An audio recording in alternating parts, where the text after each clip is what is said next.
Good morning. आज हम पढ़ेंगे फाउंडेशन इंजीनियरिंग का chapter second, lateral earth pressure theories, जहाँ अर्थ प्रेशर थ्योरीज। इसमें आज हम कवर करेंगे पार्ट 1 में lateral earth pressures and it's type. तो कंटेंट्स में lateral earth pressure, types of earth pressure, coefficient of earth pressure. Let us study one by one. Lateral earth pressure. तो सबसे पहले मैं आपको अर्थ प्रेशर्स के बारे में बताता हूँ। सपोज करो जो हमारे पास कोई ग्राउंड सरफेस है, ठीक है, और जहाँ पे सॉइल प्रेजेंट है, और इस सॉइल की जो डेप्थ है वो क्या है, Z है, ठीक है। मैं ऐसे लिख देता हूँ ताकि ये समझ आ जाए कि क्या सॉइल है। अब इस सॉइल मास पे दो फोर्स एक्ट कर रही हैं, एक वर्टिकल फोर्स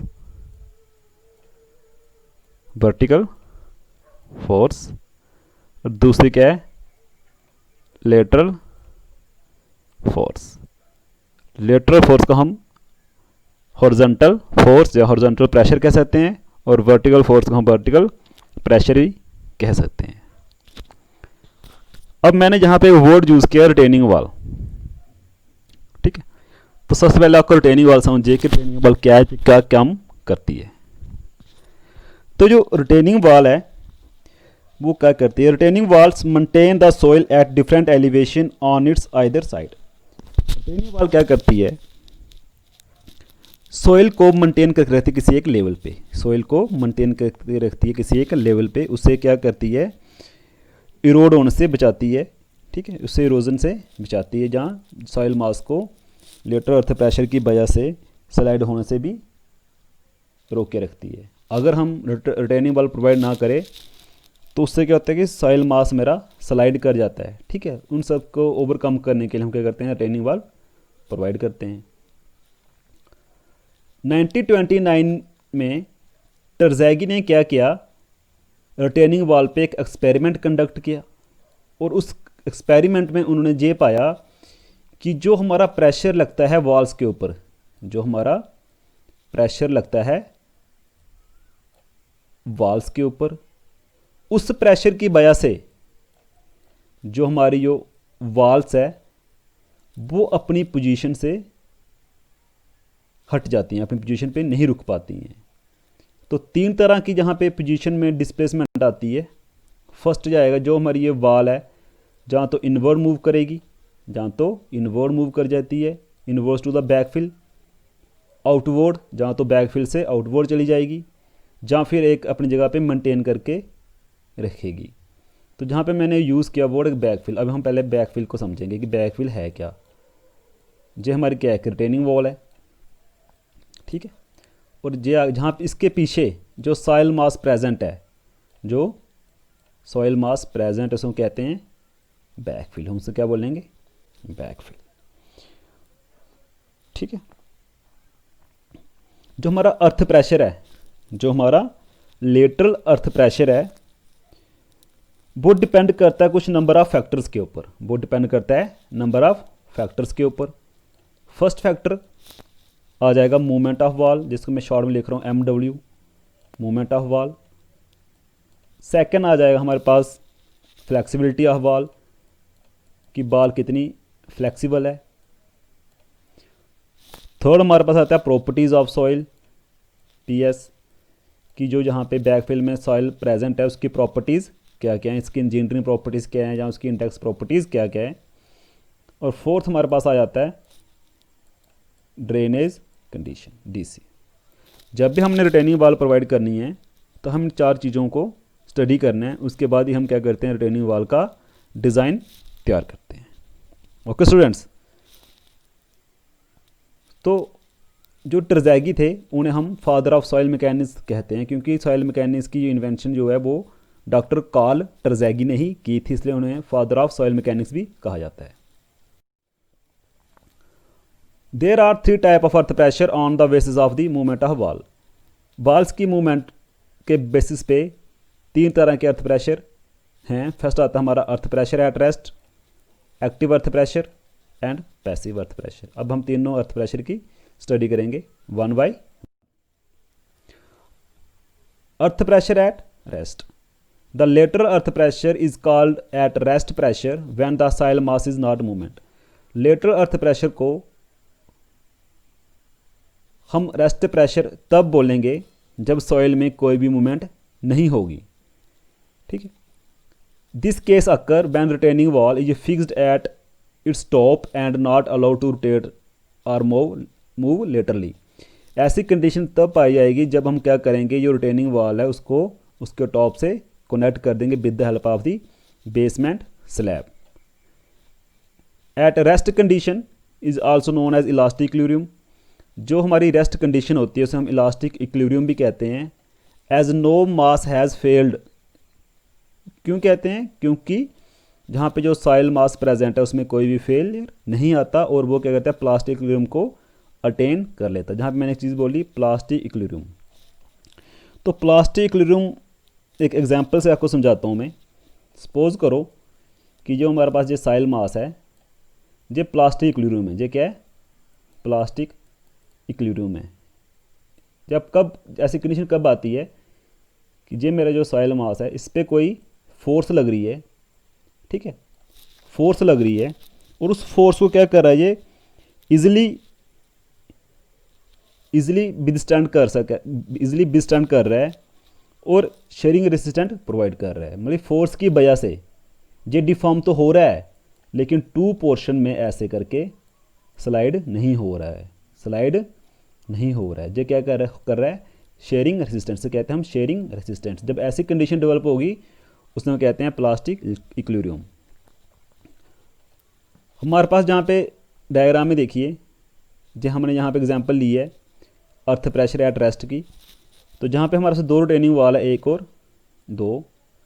इस तरह की जो कंडीशन डेवलप होती है जब हम कोई अंडरग्राउंड काम करते हैं, मान लो हमारे पास कोई अंडरग्राउंड बेसमेंट बिल्डिंग बना रहे हैं, तो वहाँ पे हम क्या करते हैं, इस तरह की रिटेनिंग वॉल का इस्तेमाल करते हैं। तो वहाँ पे जैसे एक रिटेनिंग वॉल ये होगी, एक रिटेनिंग वॉल दूसरी होगी, ठीक है, और ये इसकी क्या आ गई, फाउंडेशन आ गई। यहाँ पे ये क्या आ गई, इसकी फाउंडेशन आ गई, जाएगा टॉप पोर्शन आ जाएगा।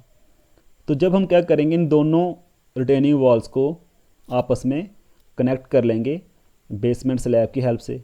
तो ये क्या करेगी, जो बेसमेंट स्लैब जो है इन दोनों रिटेनिंग वॉल्स को आपस में काफ़ी रिजिडली कनेक्ट करके रखती है, ताकि अगर अर्थ प्रेशर डेवलप हो कोई इस पर, जो हमारे यहाँ पे सॉइल मास प्रेजेंट है उस पर कोई वर्टिकल फोर्स या लेटरल फोर्सेस को इस पर एक्ट करें, तब भी मेरे जो ये दो वॉल्स हैं इनमें कोई भी मूवमेंट नहीं होनी चाहिए, कोई भी इसमें रोटेट नहीं होनी चाहिए, जहाँ ना कोई इसमें कोई लेटरली मूवमेंट नहीं होनी चाहिए, क्योंकि मैंने इसको बेसमेंट स्लैब से दोनों को कनेक्ट करके रखा हुआ है, इसलिए जहाँ पे कोई भी मूवमेंट डेवलप नहीं होगी। इसे हम कहते हैं earth pressure at rest. Second हमारे पास आता है एक्टिव अर्थ प्रेशर।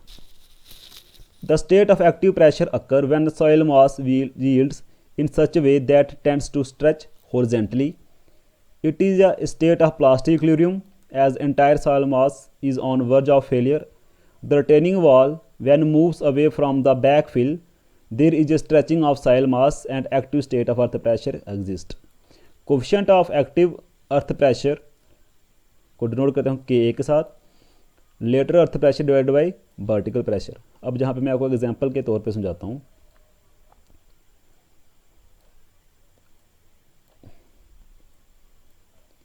ये हमारे पास क्या है, एक रिटेनिंग वॉल है, ठीक है,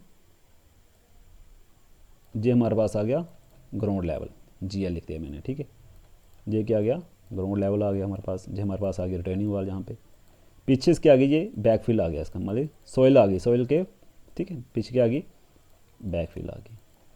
अब जहाँ पे जो सॉइल मास प्रेजेंट है, जब वो क्या करेगा, हॉरिजॉन्टली स्ट्रेच करेगा, जब वो क्या करेगा, हॉरिजॉन्टली स्ट्रेच करेगा, तो उसके वो क्या करेगा, मास जो करे, वो सॉइल मास क्या करेगा, मेरी इस वाल पे फोर्स एक्ट करे, फोर्स लगाएगा, क्या करेगा, प्रेशर एक्सर्ट करेगा मेरी इस बाल पे, और इस बाल को क्या करेगा, वो इस तरफ बाहर की तरफ धकेलने की कोशिश करेगा।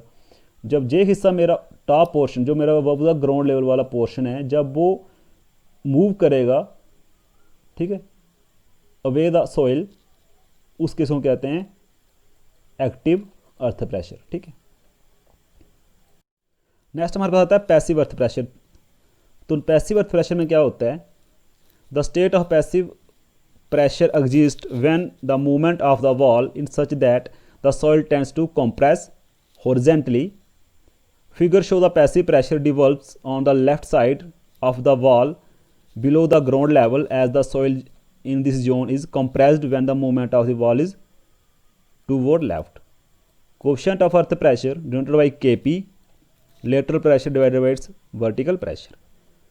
तो हमारे पास जो एक रिटेनिंग वॉल आ गई, ठीक है, ग्राउंड लेवल आ जाएगा यहाँ पे। तो जहाँ पे क्या आएगा, यहाँ पे सॉइल आ जाएगी, जहाँ पे भी सॉइल आ जाएगी कि फाउंडेशन में भी तो सॉइल होगी, यहाँ पे पीछे ऊपर भी सॉइल आ जाएगी, जिसको हम बैकफिल कहते हैं। अब देखिए यहाँ पे इस केस में एक्टिव की वजह से ही पैसिव प्रेशर एक्ट करता है। एक्टिव अर्थ प्रेशर की वजह से ही क्या होगा, पैसिव अर्थ प्रेशर ही भी एक्ट करेगा। जैसे मैंने बोला कि इससे लेवल में below above the ground surface क्या होगा कि जहाँ पे अगर सॉइल मास हॉरिजॉन्टली स्ट्रेच करेगा तो उसका प्रेशर पड़ता है मेरा, लेटरल प्रेशर पड़ेगा मेरा वॉल पे, और वो मेरी वॉल को क्या करेगा, आउटवर्ड मूव करने की इसको कोशिश करेगा। तो फिर जहाँ पे क्या हुआ, जो उसका बिलो द ग्राउंड लेवल है, जहाँ पे क्या हुआ, तो जहाँ पे जब ये वॉल इस तरफ घूमते आगे की ओर पुश होगी तो जो नीचे वाला पोर्शन है वो क्या होगा, पीछे की ओर मूव करेगा। तो जहाँ पे क्या होगा, जहाँ पे सॉइल क्या होगी, कंप्रेस होगी, जहाँ पे सॉइल क्या होगी, कंप्रेस होगी।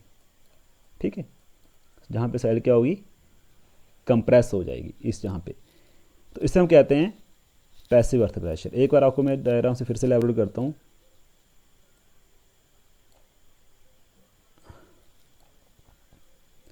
इस तरह का होगा ये ग्राउंड लेवल, जहाँ पैसिव फोर्स लगेगी जो मेरी वॉल को बाहर की ओर इस तरफ मूव कर रही है। ठीक है, जब इस तरफ मूव करेगी तो जो मेरा बेस वाला पोर्शन जो है, फाउंडेशन वाला पोर्शन जो है, ये क्या करेगा, टूवर्ड्स द बैकफिल की तरफ क्या करेगा, मूव करेगा। ठीक है, कुछ ऐसा टेढ़ा सा हो जाएगा ये, कुछ ऐसा बन जाएगा ये, कुछ ऐसे सा बन जाएगा। जे बाहर मूव करेगा, जे अंदर की ओर मूव करेगा। ठीक है, below the ground surface soil क्या होगी, कंप्रेस हो जाएगी। ठीक है, अबव द क्या होगा, क्या हो रहा है, स्ट्रेच हो रही है। इसे हम कहते हैं passive earth pressure. Thank you class, thank you for watching this video.